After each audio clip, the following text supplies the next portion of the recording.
Good morning, good afternoon, good evening, everyone. It is my hope that you are doing great. May I welcome you to the analysis of the poem Africa, the poem written by David Diop. Before proceeding with the analysis of this poem, may I remind you to subscribe to this YouTube channel in case you have not done so that we continue sharing literature and English language related stuff. So literature students, English language subject students, teachers and the like, I warmly welcome you. Well, the poem Africa was authored by David Diop, who was a black African born in France in 1927. His father was from Senegal and his mother was from Cameroon. He grew up in France and West Africa, and he was identified aware of both cultures and traditions. And this was the motivation behind writing this poem. He was deeply concerned by the question of independence from colonial rule. This poem is a dramatic monologue where the speaker seems to be in conversation with Africa. That is to say, Africa is personified in this poem. The poem can be thematically divided into three parts. The first part is pre-colonial Africa, or Africa before colonialism. The second part is colonial Africa, or Africa during colonialism. And the third part, and the last part, is post-colonial Africa, or Africa after colonialism. David Diop uses this negritude poem to lament the state of African continent and also valorize it despite its long-suffering experiences with colonialism and neo-colonialism. That is to say, the poem is airing out some patriotic views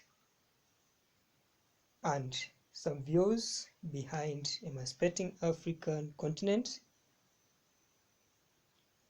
some views behind declaring that Africa is a precious continent worth to be celebrated and glorified.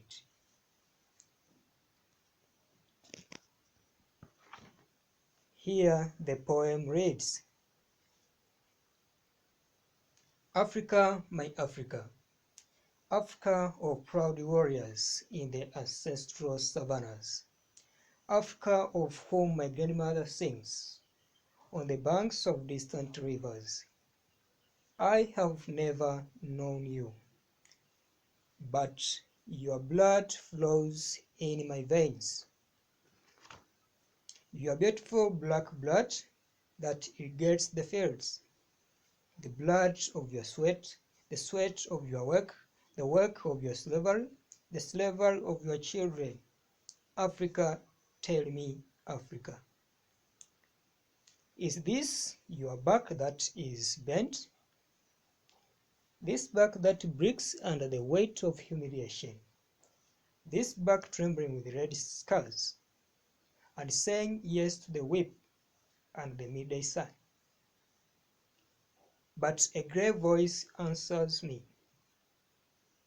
Impetuous son, that tree young and strong, that tree there, in splendid loneliness, amidst the white and faded flowers. That is Africa, your Africa, that grows again patiently, obstinately, and its fruits gradually acquire the bitter taste of liberty. We are going to be guided with some questions as the analysis goes on. The first question behind or the part of analysis of this poem asks what the poem were about. Dear listeners and viewers, the poem is all about the effects that colonialism has had on Africa.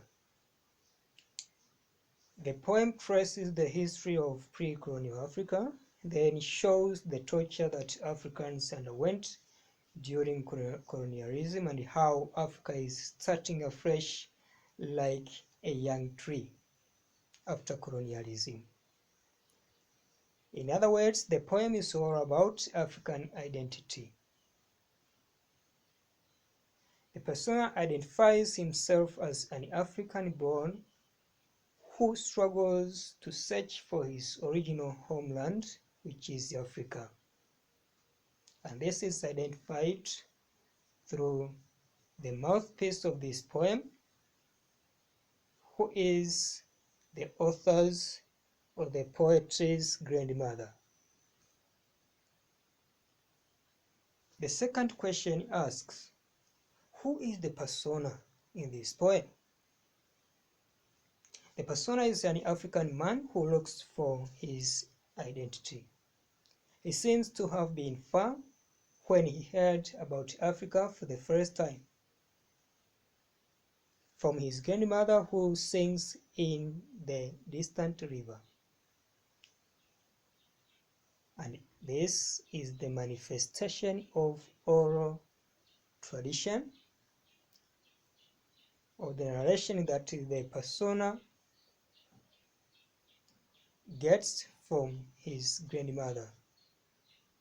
As he comes into contact with Africa, he does not believe to find it being in slavery, working and sweating for slave masters. Another question, what type of poem is this?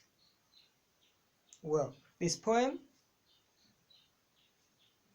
can be categorized as a lyric poem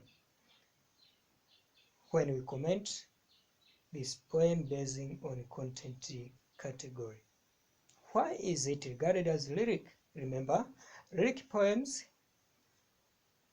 express deep feelings and emotions of the speaker. This poem, the persona expresses his heartfelt feelings toward Africa. Also, basing on rhymes, this poem can be regarded as free-verse poem because it has irregular rhyme pattern, and on top of that, it does not follow the traditional rules of writing poetry. Another question, what is the mood and tone of the persona? Both tone and mood of the persona are sympathetic, sad, and unhappy about Africa. The persona is greatly disappointed with the backwardness and slavery of Africa. It is a pitiful mood, which is clearly shown in the third stanza, where the persona witnesses the beautiful blood of Africa irrigating the fields. That is to say, the persona is not pleased with colonialism and its element over African continent. So beyond any reasonable doubt, the persona is unhappy, sad, and sympathetic to African continent. Another question, comment on the language or diction used in this poem. The poet has made the use of simple language easily to be understood by the readers. That is to say, the poet has made the use of simple, clear, and straightforward language. The choice and the arrangement of words, or what is regarded as diction, is carefully done and suits the context in which the poem is set. Again, the poem contains literary language, and the poet has made use of figurative language, the use of figures of speech as identified below. The first figure of speech used is personification. Remember, personification is a figure of speech in which an inanimate object is given animate attributes. In the poem, Africa has been given the attributes of human beings, of possessing a back and blood as if it were a human being. Another personification is where the persona forces Africa to speak as stated below. Africa, tell me, Africa. Another figurative use of language is the use of musical feature, that is alliteration. This is the musical feature whereby there is the repetition of similar consonant sounds at the beginning of stressed syllables in a verse. Referring to this poem, Africa, alliteration is evident as the poet says, "Your beautiful black blood." The consonant sound "br" has been alliterated for musical reason. Another technique used, or another musical feature used, although this technique can be regarded as structural device, is anaphora. Anaphora is a structural device whereby a word or a phrase is repeated at the beginning of successive verses, mainly for emphasis or for musical reasons. Anaphora is evident in this poem when the poet says, "Africa, my Africa, Africa of proud warriors, Africa of whom my grandmother sings." From this stanza, the word Africa has been used anaphorically to emphasize on Africa, whereby Africa is regarded as precious according to the poet. Another device used is anadiprosis. What is anadiprosis?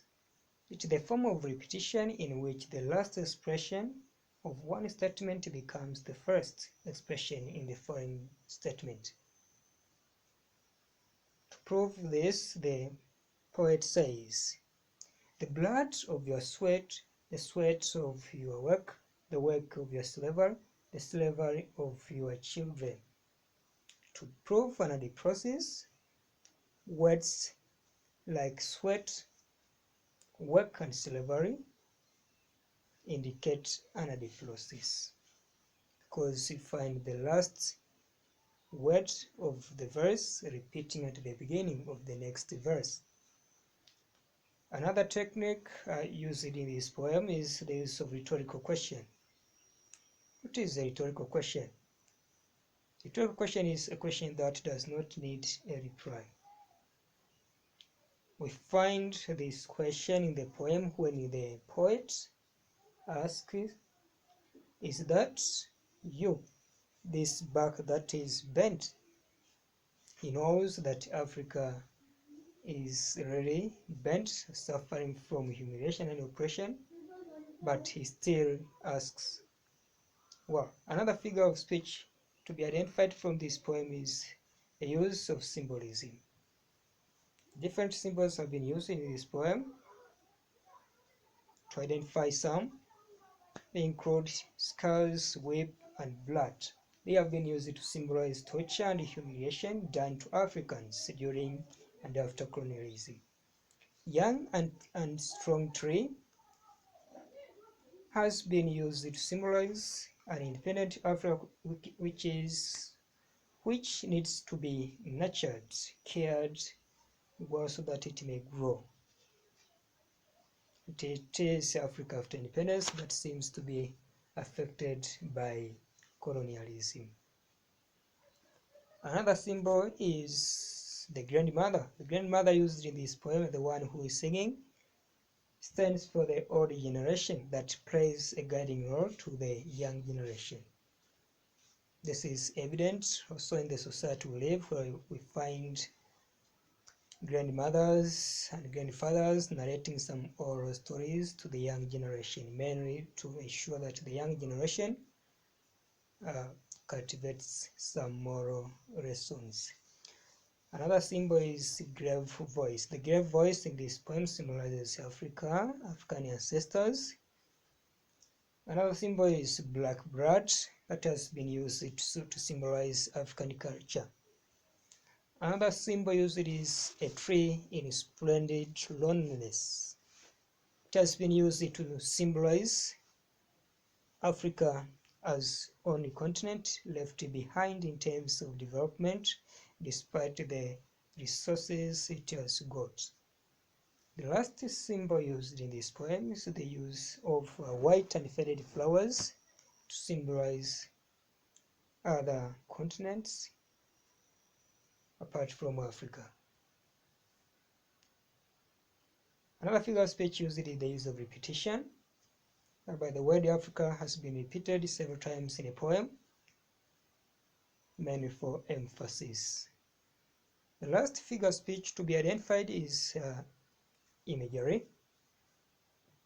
Imagery has been employed by the poet as the figure of speech that creates the mental picture on the mind of readers for them to associate with what has been presented in this poem. The poet has made the use of gustatory image, an image of trust, when he says bitter taste of liberty. Thermal image has also been used to an image of it when the poet says the sweat of your work. Well, another part of analysis, the part of questions for this poem asks, what are the possible themes in this poem? Well, navigating through the poem, readers can identify many themes, but some have been presented as follows. The first possible theme is identity.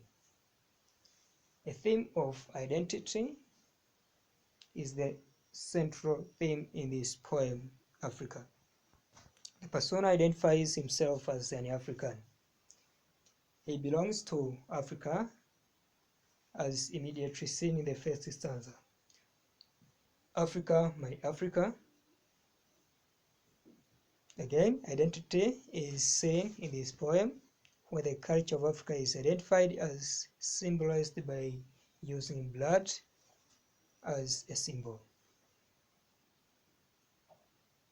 Additionally, the poet is proud of his African identity, regardless the fact that he is living away from his mother continent, Africa.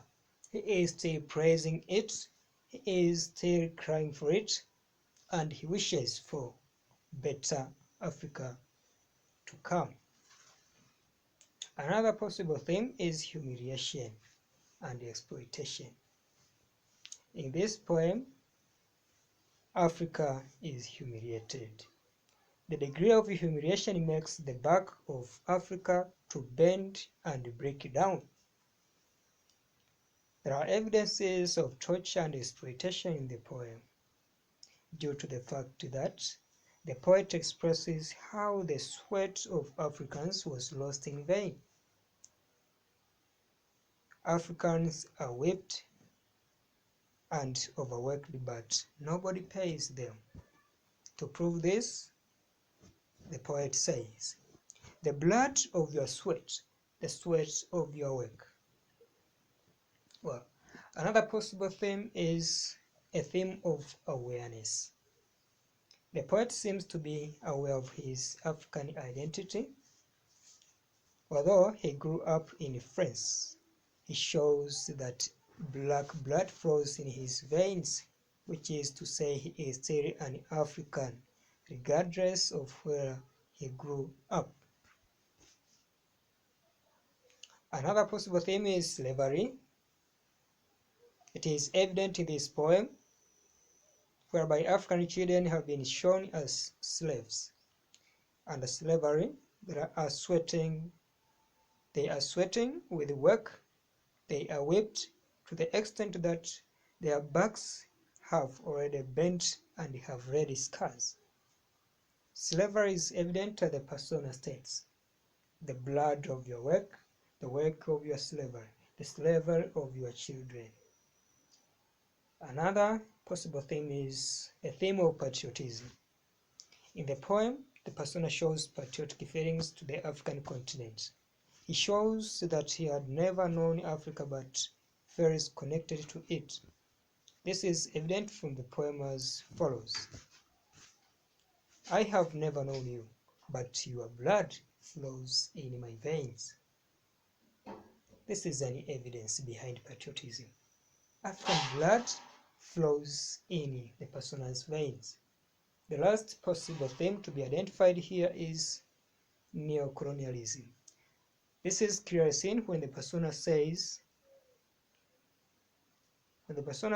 that a new tree that grows again is also going to have fruits with the bitter taste of liberty. This is neocolonialism. It was expected that this young tree, which is new independent Africa, could have fruits with sweet taste. But the gradual acquisition of bitter taste means Africa, that the new one or the new tree, will remain the same as it was during colonialism. The last but one part of the analysis requires to identify different messages to be obtained from this poem. Well, readers can identify a couple of messages from this poem.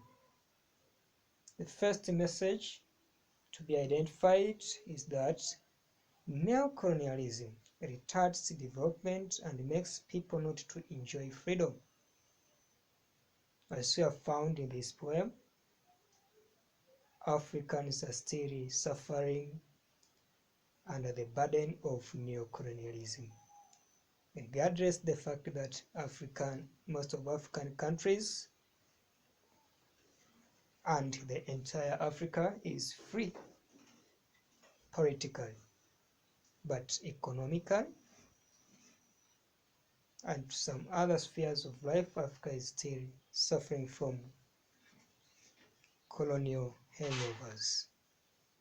Another message to be identified is that we must know our identity as Africans, where we come from, where we are, and where we need to do to get where we are going. Another possible message is that everyone should be proud of his home or origin or continent, as it has been shown to the poet. Another message is that older generation has a role to teach young generation to know their origin. This is evident as we find the grandmother who is trying to narrate a story about Africa to her grandson. Another message to identify here is that we have to work hard to bring about development and self-centered economy so as to avoid over-dependence to developing Western nations. This is a clerical call. It is a call to African nations to stop over-depending to developed countries, as it has been the source of neo-colonialism and exploitation at large, to the extent that Africa finds itself suffering from endless poverty. The last message is that we must fight against the oppression of the proletariat class. Proletariat class is the class of workers who earn their living by waging their labor force. And that has been an indicator of oppression, because there is oppression of human labor. The last part of analysis of this poem is to show how this poem is relevant to our contemporary society. Well, the poem is quite relevant as it discusses the issues facing the post-colonial Africa. This is what we call neo-colonialism. The current economic status of the present Africa was badly damaged during colonialism, and it has been the most difficult task to recover the situation. The poem is also relevant because there are many economic policies adopted in an attempt to recover the economy of African countries. This poem is also a replica of what is happening in the society, because oppression and humiliation are still common in post-colonial Africa. People are oppressed and humiliated in various angles, socially, economically, and politically. In Africa, some citizens are patriotic when it comes to African welfare. Today, we have Africans who are ready to die for Africa, and those who are in love with their nations, their mother continents, and they have been having sleepless nights, whereby we find them spending much time daring and defending the African continent. So the spirit of patriotism is evident today. The last relevance is that in Africa, torture, exploitation, and lack of freedom due to neo-colonialism is very common. This marks the end of the analysis of this poem. Thank you for making a follow-up regarding this poem. The next lesson will be about the analysis of another poem or any other activity to treat in concern. So I kindly remind you to remain here as we try to share different literature material analysis and some other related stuff. Thank you very much and have the best moment.